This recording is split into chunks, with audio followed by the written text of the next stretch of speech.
তোমাকে একটা প্রশ্ন করি, আর এই প্রশ্নটার উত্তর দেওয়ার আগে একবার নিজের হৃদয়ের দিকে তাকিয়ে দেখো। যে মানুষটা তোমাকে রাতের পর রাত কাঁদিয়েছে, তোমার চোখের জলকে গুরুত্ব দেয়নি, তোমার ভালোবাসাকে অবহেলা করেছে, সে কি সত্যিই আজ ভালো আছে? সে কি সত্যিই শান্তিতে আছে? নাকি তার জীবনের এমন কিছু ঘটছে যা তুমি কল্পনাও করতে পারবে না? আজকের এই বার্তাটি সাধারণ কোনো বার্তা নয়, কারণ আমি অনুভব করছি এই মুহূর্তে এমন একজন মানুষ এই ভিডিওটি দেখছে যার হৃদয় একসময় ভেঙে গিয়েছিল, যার ভালোবাসার প্রতিদান ছিল অবহেলা, যার বিশ্বাসের প্রতিদান ছিল প্রতারণা, আর যার চোখের জলের মূল্য কেউ বুঝতে পারেনি। মাই ডিয়ার সোল, আমি সবসময় তোমার শক্তির সঙ্গে সংযুক্ত অনুভব করি। আর আজ তোমার জন্য যে বার্তাটি এসেছে, সেটি শুনে হয়তো তুমি অবাক হয়ে যাবে। কারণ যে মানুষটি তোমাকে কাঁদিয়ে, তোমার অনুভূতিকে ভেঙে, তোমার জীবন থেকে অনেক দূরে চলে গিয়েছিল, তার জীবনে এখন এমন কিছু ঘটছে যা মহাবিশ্ব তোমাকে জানাতে চায়। কিন্তু তার আগে আমি চাই তুমি নিজেকে একটা প্রশ্ন করো। তুমি কি সত্যিই তাকে ভুলে গিয়েছ? নাকি আজও মাঝে মাঝে তার কথা মনে পড়ে? আজও কি কখনো রাতের নির্জনতায় তুমি ভাবো, সে কি একবারও আমার কথা ভাবে? সে কি একবারও বুঝতে পেরেছে আমি তাকে কতটা ভালোবেসেছিলাম? যদি এই প্রশ্নগুলোর উত্তর হ্যাঁ হয়, তাহলে বিশ্বাস করো, আজকের ভিডিওটি শেষ পর্যন্ত তোমার দেখা উচিত। কারণ আজ আমরা জানব শুধু সে এখন কেমন আছে তা নয়, বরং মহাবিশ্ব তার জীবনে কি ঘটতে দিয়েছে, এবং কেন তোমার চোখের প্রতিটি জল বৃথা যায়নি। ভিডিওর শেষ অংশে এমন একটি বার্তা রয়েছে যা হয়তো তোমার হৃদয়ের বহুদিনের প্রশ্নের উত্তর দিয়ে দেবে। তাই কোথাও স্কিপ করো না, কারণ হয়তো আজই তুমি জানতে চলেছ সেই সত্য যা এতদিন তোমার কাছ থেকে লুকিয়ে ছিল। চলো তাহলে শুরু করা যাক, আর দেখা যাক যে তোমাকে কাঁদিয়ে চলে গিয়েছিল, সে আজ সত্যিই কতটা ভালো আছে। মাই ডিয়ার সোল, আমি অনুভব করছি তোমাদের দুজনের মধ্যে এখন হয়তো অনেক দূরত্ব তৈরি হয়েছে। এই দূরত্ব কারো ক্ষেত্রে শারীরিক, আবার কারো ক্ষেত্রে মানসিক। হয়তো তোমরা একে অপরের থেকে অনেক দূরে থাকো, হয়তো প্রতিদিন কথা হয় না, হয়তো আগের মতো যোগাযোগ নেই। কিন্তু আশ্চর্যের বিষয় হল, এই দূরত্ব যতই বাড়ুক না কেন, তোমার পার্টনার আজও তোমাকে ভুলতে পারেনি। সে বারবার চেষ্টা করেছে নিজেকে বোঝাতে যে সবকিছু শেষ হয়ে গেছে, সামনে এগিয়ে যেতে হবে, কিন্তু যতই চেষ্টা করেছে ততই বুঝতে পেরেছে যে তোমাকে তার মন থেকে মুছে ফেলা সম্ভব হচ্ছে না। তার ভেতরে কোথাও একটা অনুভূতি কাজ করছে যে তোমাদের মধ্যে শুধু সাধারণ সম্পর্ক ছিল না, এর চেয়েও গভীর কিছু ছিল। এমন এক আত্মিক সংযোগ যা দূরত্ব বা সময় কোনোটাই ভাঙতে পারেনি। আজ সে নিজের মনে বারবার ভাবছে, যদি সে তখন একটু বেশি আস্থা দেখাত, যদি সে একটু বেশি ভরসা করত, যদি সে তোমার হাতটা শক্ত করে ধরে রাখত, তাহলে হয়তো আজকের এই দিনটা দেখতে হতো না। সে এখন বুঝতে পারছে যে তুমি শুধু তার বর্তমানের অংশ ছিলে না, তুমি তার ভবিষ্যতেরও একটি গুরুত্বপূর্ণ অংশ হতে পারতে। আজ তার মনের মধ্যে বারবার একটি কথাই ঘুরছে, আমি যদি তখন তাকে বিশ্বাস দিতাম, আমি যদি তাকে নিরাপত্তার অনুভূতি দিতাম, আমি যদি তার পাশে দাঁড়াতাম, তাহলে হয়তো আজ আমরা একসঙ্গে থাকতাম। আমি দেখতে পাচ্ছি, তোমাদের সম্পর্কের সবচেয়ে বড় সমস্যাগুলোর একটি ছিল প্রতিশ্রুতি এবং বিশ্বাসের অভাব।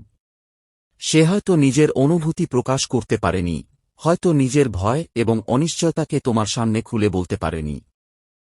কিন্তু আজ সে সেই অতীতের প্রতিটি মুহূর্তকে নতুন করে মনে করছে। সে ভাবছে, কেন সে তখন তোমাকে সেই আশ্বাসটা দিল না, যেটা তুমি এতবার চেয়েছিলে। তোমাদের মধ্যে একটি বড় ধরনের ঝগড়া বা মতবিরোধ হয়েছিল। সেই মতবিরোধ ধীরে ধীরে এত বড় আকার নিয়েছিল যে সম্পর্কটাই ক্ষতিগ্রস্ত হয়ে যায়।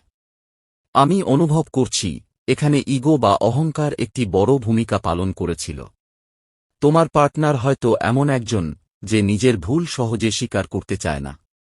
সে হয়তো মনে করত আগে এগিয়ে গেলে বা ক্ষমা চাইলে সে ছোট হয়ে যাবে। তাই তুমি বারবার তার কাছে গিয়েছ, তাকে বোঝানোর চেষ্টা করেছ, তাকে অনুরোধ করেছ সম্পর্কটাকে বাঁচানোর জন্য। কিন্তু সে তখন তোমার কথা শোনেনি, বরং নিজের জেদের কারণে তোমাকে আরও দূরে সরিয়ে দিয়েছে।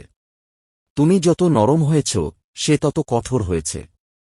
তুমি যতবার বলেছ, ঠিক আছে, যা হয়েছে ভুলে যাই, সে ততবার নিজের দেয়াল আরও উঁচু করেছে। কিন্তু আজ সেই দেয়ালের আড়ালে দাঁড়িয়ে সে নিজেই উপলব্ধি করছে যে সে কত বড় একটি সুযোগ হারিয়েছে। সে বুঝতে পারছে তুমি তাকে অনেক সুযোগ দিয়েছিলে, অনেকবার ফিরে আসার দরজা খুলে রেখেছিলে, কিন্তু সে তখন সেই সুযোগগুলোর মূল্য বুঝতে পারেনি। আমি আরও অনুভব করছি তোমাদের সম্পর্কে কোনো না কোনো তৃতীয় ব্যক্তির প্রভাব ছিল, হয়তো সরাসরি, হয়তো পরোক্ষভাবে, হয়তো অন্য কারো কথা, অন্য কারো মতামত, অন্য কারো উপস্থিতি বা মানুষের অতিরিক্ত হস্তক্ষেপ তোমাদের মধ্যে ভুল বোঝাবুঝি তৈরি করেছিল। কিন্তু আজ সে উপলব্ধি করছে যে যাদের জন্য সে এত কিছু ভেবেছিল তাদের কেউই তাকে সেই শান্তি দিতে পারেনি যা সে তোমার কাছে পেত। আজ তার মন কাঁদছে তোমার জন্য। সে যতই অন্যদের সঙ্গে সময় কাটাক, যতই নিজেকে ব্যস্ত রাখুক, তার ভেতরের শূন্যতাটা পূরণ হচ্ছে না।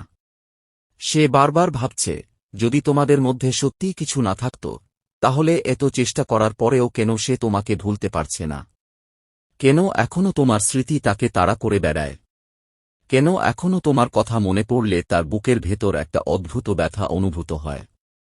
সে আজ নিজের ভুলগুলো দেখতে শুরু করেছে। সে নিজের ছায়াময় দিকগুলোর মুখোমুখি হচ্ছে। সে বুঝতে পারছে তার কোন আচরণ, কোন জেদ, কোন অহংকার এবং কোন সিদ্ধান্ত তোমাদের মধ্যে এই দূরত্ব তৈরি করেছে। কিন্তু একই সঙ্গে সে এটাও ভাবছে সে কি আদৌ বদলাতে পারবে। সে নিজের মনেই স্বীকার করছে যে এতদিন ধরে সে নিজের স্বভাবের কাছে বন্দী ছিল। সে জানত সে ভুল করছে, কিন্তু তবুও নিজেকে থামাতে পারেনি। আজ সে ভীষণ অসন্তুষ্ট, ভীষণ ভেঙে পড়েছে। অনেক রাত সে ঘুমাতে পারে না। ফোন হাতে নিয়ে পুরনো চ্যাট পড়ে, পুরনো কথোপকথনগুলো আবার পড়ে, তোমাদের একসঙ্গে কাটানো মুহূর্তগুলো মনে করে। অনেক সময় সে নিজেও বুঝতে পারে না কখন তোমার কথা ভাবতে ভাবতে তার চোখ ভিজে উঠেছে। সারাদিনের ব্যস্ততার মাঝেও তোমার স্মৃতি তাকে ছেড়ে যায় না। কখনো কাজের ফাঁকে, কখনো একা বসে থাকতে থাকতে, কখনো গভীর রাতে তোমার কথাই তার মনে আসে। সে কল্পনা করে যদি তুমি পাশে থাকতে তাহলে কেমন হতো। সে উপলব্ধি করছে তোমার উপস্থিতি তার জীবনে কতটা শান্তি নিয়ে আসত। তুমি তার জন্য কতটা মূল্যবান ছিলে। আজ সে তোমার অনুপস্থিতিকে অনুভব করছে। আজ সে বুঝতে পারছে তোমাকে হারিয়ে সে আসলে কি হারিয়েছে। যে মানুষটাকে একসময় সে অবহেলা করেছিল, আজ সেই মানুষটির অভাব তাকে প্রতিটি মুহূর্তে তাড়িয়ে বেড়াচ্ছে। তোমাকে কাঁদিয়ে সে নিজেও শান্তিতে নেই। সে নিজেও কষ্ট পাচ্ছে। সে নিজেও নিজের সিদ্ধান্তের ভার বয়ে বেড়াচ্ছে। তাই মাই ডিয়ার সোল, যদি এই বার্তাটি তোমার হৃদয়ের সঙ্গে মিলে যায় তাহলে বিশ্বাস রাখো মহাবিশ্ব সবকিছু দেখছে। প্রতিটি অনুভূতি, প্রতিটি কান্না, প্রতিটি ভালোবাসা এবং প্রতিটি শিক্ষা কোনো না কোনো উদ্দেশ্য নিয়ে আসে। হৃদয় থেকে কৃতজ্ঞতা প্রকাশ করো এবং বলো, থ্যাংক ইউ ইউনিভার্স, আমাকে আমার পথ দেখানোর জন্য ধন্যবাদ। তো বন্ধুরা, এই ছিল আজকের স্পেশাল ডিভাইন রিডিং মেসেজ। এই মেসেজ যদি আপনাদের ভালো লেগে থাকে তাহলে ভিডিওটিতে লাইক করে চ্যানেলটিকে সাবস্ক্রাইব করে রাখুন। দেখা হবে পরবর্তী ভিডিওতে। ধন্যবাদ।